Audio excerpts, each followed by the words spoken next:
예수님이 부활하셨습니다. 그러고 많은 사람들에게 나타나 보이셨습니다. 사도행전 1장 15절에 보면 약 120여 명에 해당하는 사람들에게 모여 있다라고 성경은 얘기하고 있습니다. 이 무리는 12제자와 예수님의 형제와 어머니 마리아, 또 믿고 따르던 수많은 사람들입니다. 예루살렘 안에서만 이 정도의 제자들이 있었던 것으로 알 수 있습니다. 고린도전서 15장 6절에 보면은 부활하신 이후에 예수님께서 제자들에게도 보이시고 또 500여 명의 사람들에게, 형제들에게 일시에 보이셨다라고 말하고 있습니다. 그 장소와 시간은 밝혀진 것이 없지만 사도행전 1장에 나타난 무리 외에도 이스라엘 각지에는 여전히 예수님을 믿고 따르던 제자들이 있었던 것을 알 수 있습니다. 예루살렘에 모여있는 이 120여 명의 제자들은 예수님이 승천하시기 전부터 약속하셨던 선물을 받기 위해 예루살렘에 계속 모여 기다리고 있었습니다. 그 선물이 무엇인지 누가복음 24장 49절을 함께 읽겠습니다. 볼지어다 내가 내 아버지께서 약속하신 것을 너희에게 보내리니 너희는 위로부터 능력으로 입혀질 때까지 이 성에 머물라 하시니라. 아멘.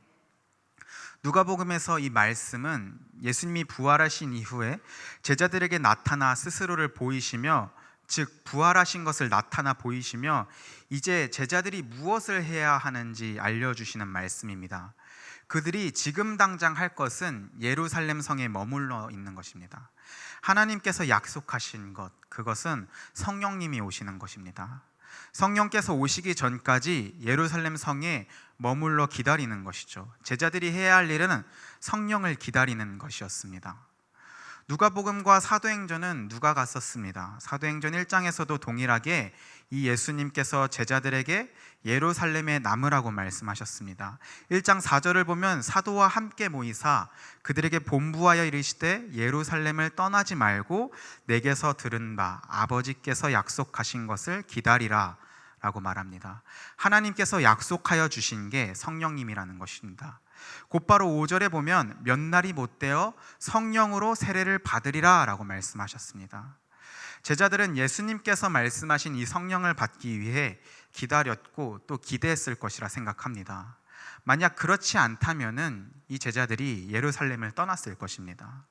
예수님이 십자가에 달려 죽으신 이후에 제자들은 다시 어부의 생업으로 돌아가기도 했습니다. 요한복음 21장을 보면 갈릴리 호수에서 물고기를 잡고 있는데 예수님께서 제자들을 찾아오시고 베드로에게 내가 나를 사랑하느냐 3번 물으셨습니다. 베드로의 잘못을 용서해 주시고 회복시켜 주셨습니다. 이후 제자들은 다시 예루살렘으로 돌아와서 예수님께서 성령을 기다리라는 말씀에 순종하였고 기대하고 있었습니다.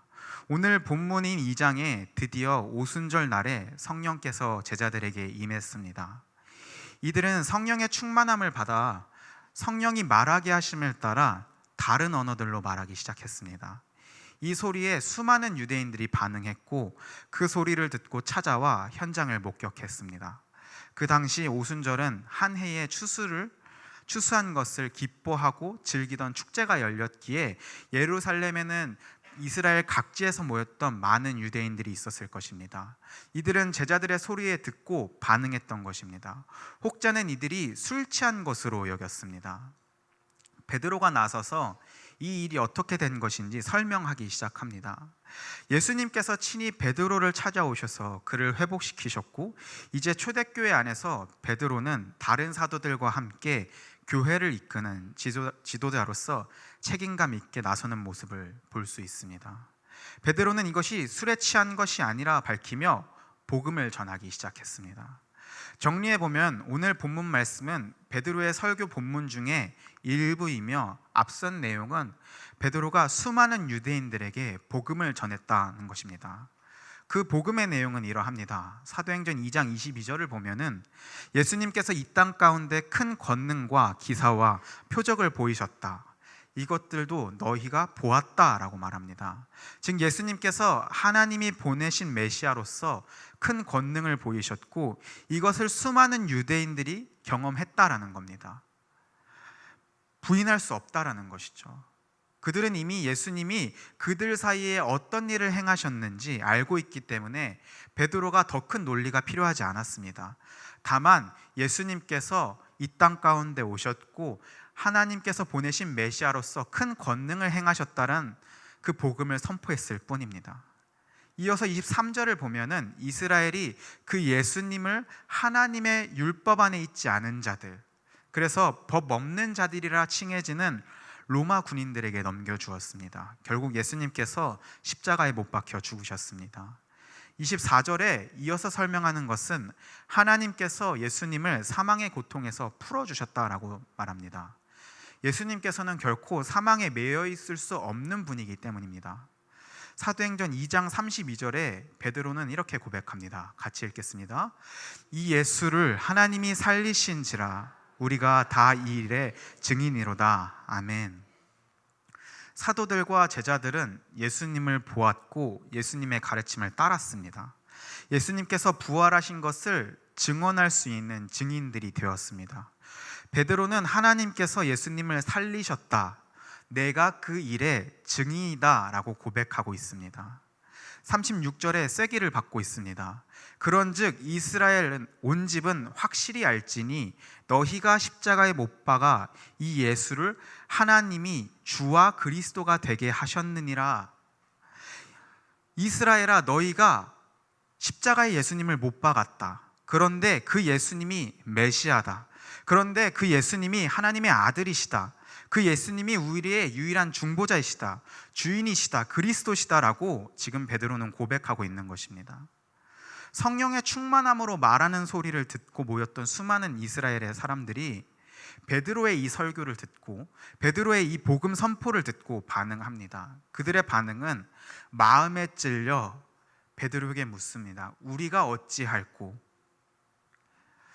예수님께서 이 땅 가운데 오셨고 큰 권능과 기사와 표적을 행하셨고 하나님 나라의 복음을 선포하였습니다. 죄가 없으신 그분이 우리의 모든 죄를 대신하셔서 모든 고난을 받으셨습니다. 십자가에 달려 죽으셨습니다. 성경대로 3일 만에 부활하셨고 지금까지도 하나님 우편에 앉아 계십니다. 베드로의 이 선포를 듣고 마음에 찔릴 수밖에 없었습니다. 그들이 예수님을 직접 십자가에 못 박았기 때문입니다. 그렇지 않더라도 복음에는 한 가지 기능이 있기 때문입니다. 우리로 하여금 마음에 찔림을 주기 때문입니다. 히브리서 4장 12절을 함께 읽겠습니다. 하나님의 말씀은 살아있고 활력이 있어 좌우의 날선 어떤 검보다도 예리하여 혼과 영과 관절과 골수를 찔러 쪼개기까지 하며 또 마음의 생각과 뜻을 판단하나니. 아멘. 하나님의 말씀은, 다시 말해서 복음은 우리로 하여금 우리의 죄를 깨닫게 하고 우리가 죄인인 것을 고백하게 합니다. 이스라엘이 베드로의 복음 선포를 듣고 마음에 찔렸습니다. 복음 선포를 듣고 반응했습니다. 결과적으로 그들이 베드로의 말을 듣고 아무렇지 않게 반응하거나 그 말이 사실이 아니라고 부인할 수도 있었습니다. 그 말을 믿을 이유가 없었습니다. 이전과 같이 우매한 자들과 같이 예수님을 부인했어도 됐었습니다. 그러나 이제는 이 베드로의 복음 선포 앞에 반응했고 찔려 했다라는 겁니다. 답을 찾기 원했습니다. 형제들아, 우리가 어찌할꼬? 베드로가 답을 줍니다. 너희가 회개하라. 각각 예수 그리스도의 이름으로 세례를 받고 죄 사함을 받으라. 회개는 죄에 대해서 돌이키는 것입니다. 하나님이 기준입니다. 내가 생각하는 죄란 무엇인가? 이 정도는 괜찮겠지가 아니라 하나님께서 벗어난 것, 하나님의 기준에서 이탈하는 것, 그것이 죄라는 것이고, 그것을 깨달았을 때에 돌이켜 다시 하나님 앞으로 나아오는 것, 하나님의 기준으로 돌아오는 것, 그것이 회개인데 이스라엘이 자신의 죄를 깨닫고 돌아오라는 것입니다. 그리고 예수 그리스도의 이름으로 세례를 받으라는 것입니다. 왜 예수 그리스도의 이름입니까? 사도행전 4장 12절을 같이 읽겠습니다. 다른 이로서는 구원을 받을 수 없나니 천하 사람 중에 구원을 받을 만한 다른 이름을 우리에게 주신 일이 없음이라 하였더라. 아멘. 다른 이름은 없습니다. 오직 주 예수 그리스도만 있습니다. 그렇기 때문에 그 이름으로 세례를 받으라는 것입니다. 예수 그리스도만이 우리의 유일한 방법입니다. 우리의 유일한 주는 예수 그리스도라는 사실을 믿고 그 이름을 의지하여 세례를 받으라는 것입니다. 세례를 받고 죄사함을 받으라 했을 때에 세례를 받으면은 너희가 깨끗해진다, 너희가 구원을 받는다, 죄가 없어진다, 이렇게 말하는 것이 아니라 세례는 그리스도를 영접한 자들, 믿는 자들이 공동체 안에 하나가 되었다는 증거입니다. 세례 자체는 예수 그리스도만이 나의 유일한 구원자이십니다라는 그 바른 신앙 고백을 한 자들에게 주어지는 것입니다. 그 신앙 고백이 있었기 때문에 그 사람이 그렇다면 그리스도 안에 있는 구원받은 백성이겠거니 하는 그 믿음 가운데 이 사람이 죄사함을 받았다, 구원받았다 생각하는 것입니다. 결과적으로 선물로 우리가 성령을 받습니다. 성령은 놀랍게도 오늘 베드로도 받은 것입니다. 그런데 베드로가 이 받은 성령을 이 많은 사람들에게 너희도 받으라고 권면하고 있는 것입니다. 성령은 즉 구원받은 자의 특권입니다. 여전히 예수 그리스도를 부인하는 자는 성령을 받을 수 없습니다. 성령께서는 예수를 주라 고백하는 자들 가운데 오셔서 그들의 마음 가운데 믿음을 불러일으켜 주시고 점차 예수님을 닮아가도록 주의 자녀답게 만들어 가십니다. 사도들과 같이 모였던 이 공동체가 지금 성령을 선물로 받았습니다. 자신들이 받은 이 성령, 너희도 동일하게 회개한다면, 예수 그리스도를 믿고 나아온다면 받을 수 있다라는 사실을 알려주었습니다. 복음을 듣고 우리가 어찌할꼬 반응하는 이자들에게 그 잘못을 돌이킬 수가 없다, 너는 심판받아 마땅하다가 아니라 회개하라, 돌이켜라, 그러고 예수님을 믿어라, 그 이름으로 세례를 받아라, 그분만이 나의 유일한 구원자이십니다 라는 고백을 하라는 것입니다. 그때에 너는 구원을 받을 수 있다. 사도행전 2장 39절입니다. 이 약속은 너희와 너희 자녀와 모든 먼 데 사람 곧 주 우리 하나님이 얼마든지 부르시는 자들에게 하신 것이라 하고. 아멘.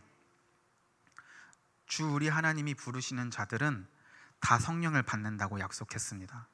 이 약속은 변하지 않습니다. 2000년 전에 초대교회도 받았고 2000년 후가 지난 우리도 받고 있으며 또 예수님이 오시는 그날까지도 예수님을 고백하는 자들, 예수님께서 하나님께서 부르시는 그 자들은 다 받을 수 있습니다. 하나님께서 그 깊으신 뜻대로 주의 자녀들을 부르실 것입니다. 지금 이 자리 가운데 나온 우리 모든 성도님들이 그 약속의 대상이요 하나님의 부르심을 받은 자들임을 믿습니다. 사랑하는 성도 여러분, 복음에는 결과가 있습니다. 복음은 우리가 단순히 아는 것으로 끝나지 않습니다. 아는 것에서 시작해서 복음에 반응하며 그 결과가 나타나게 되어 있습니다. 복음이 선포되면 그 마음이 찔립니다. 복음을 듣고 우리가 어찌할꼬 반응할 수밖에 없습니다. 그 반응하는 자들이 나타납니다. 물론 100이면 100 다 반응하는 것은 아닙니다. 장담하지 못합니다. 하나님께서 부르시는 그 자리에 있을 줄 믿습니다. 하나님께서 부르시는 자들이 복음을 듣고 어찌할꼬 예수님께로 나올 것입니다. 그렇다면 우리가 해야 할 일은 명확합니다. 듣든지 듣지 않던지 복음을 전하는 것입니다. 베드로는 논리로 이들에게 선포하지 않았습니다. 예수님이 주와 그리스도시다 라고 선포할 뿐이었습니다. 그럼에도 그 복음에 많은 사람들이 반응했습니다. 복음의 결과가 나타나기 위해서는 당연하게도 복음이 먼저 전해져야 합니다. 복음이 선포되지 않았는데 복음의 결과가 나타날 수 있겠습니까? 복음이 열매 맺을 수 있겠습니까? 혹은 그 부르심에 반응할 수 있겠습니까? 우리가 전할 때에 돌아오는 자들이 있을 줄 압니다. 복음의 결과는 분명하게도 구원입니다. 구원의 시작은 복음을 듣는 것에서부터 시작한다는 사실을 우리는 기억해야 합니다. 로마서 10장 17절을 읽겠습니다.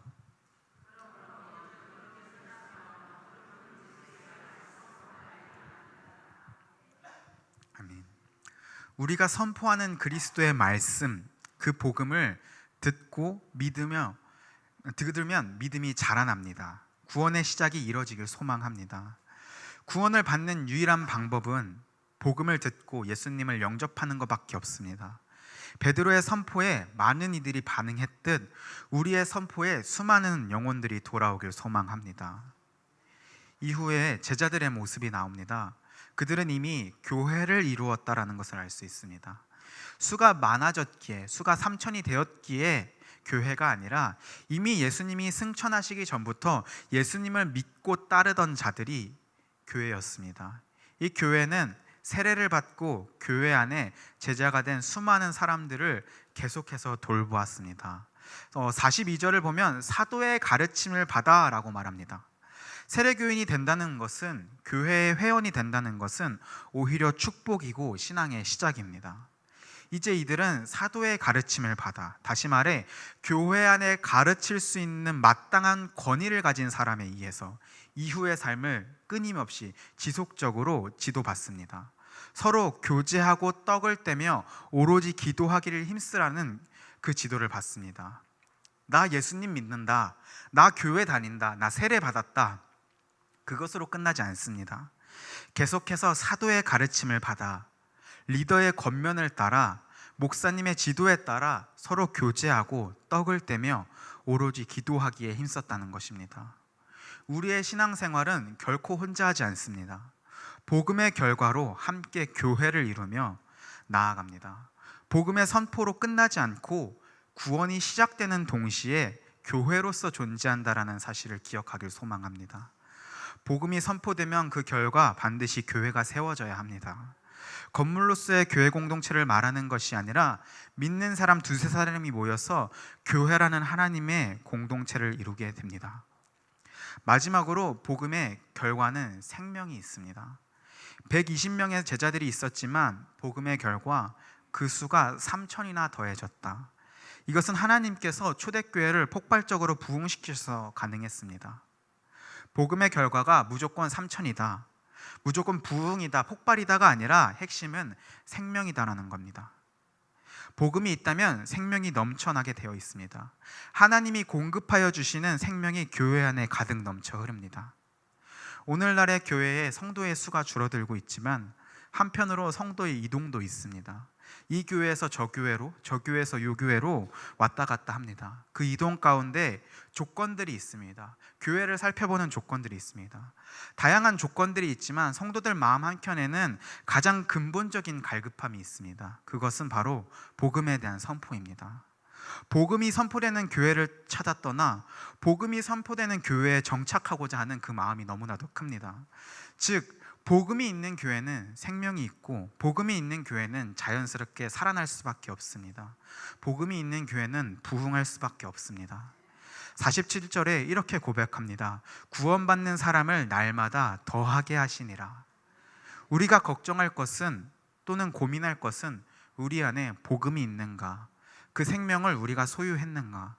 그렇다면 더 나아가서 이제는 그 복음이 우리를 통해서 전해지고 있는가, 결과적으로 교회를 이루는가, 그 교회에 모인 사람들이 가르침을 받아 서로 교제하고 떡을 떼고 오로지 기도에 힘쓰고 있는가, 그것을 고민해야 될 줄 압니다. 신도의 수가 3,000이나 더하더라. 저는 허무맹랑한 소리가 아니라 확신합니다. 그때만 하나님께서 그렇게 역사하신 것이라 생각하지 않습니다. 지금도 오늘날에도 신광교회가 한 생명을 위해, 새 생명을 위해 복음을 전할 때에 그들의 수가 3,000이다 더하더라, 이와 같은 고백이 우리 안에 있길 소망합니다. 사랑하는 성도 여러분, 복음을 아는 것에 그치지 않고 복음의 결과가 우리 안에 가득 넘쳐나길 소망합니다. 새 생명에게 복음을 전하길 소망합니다. 신광교회가 복음으로 말미암아 하나님 앞에 더욱 귀히 쓰여지는 교회 되길 소망합니다. 우리 공동체가 더욱 복음으로 말미암아 생명이 넘쳐흐르는 하나님이 축복하시는 교회 되길 소망합니다. 기도하겠습니다.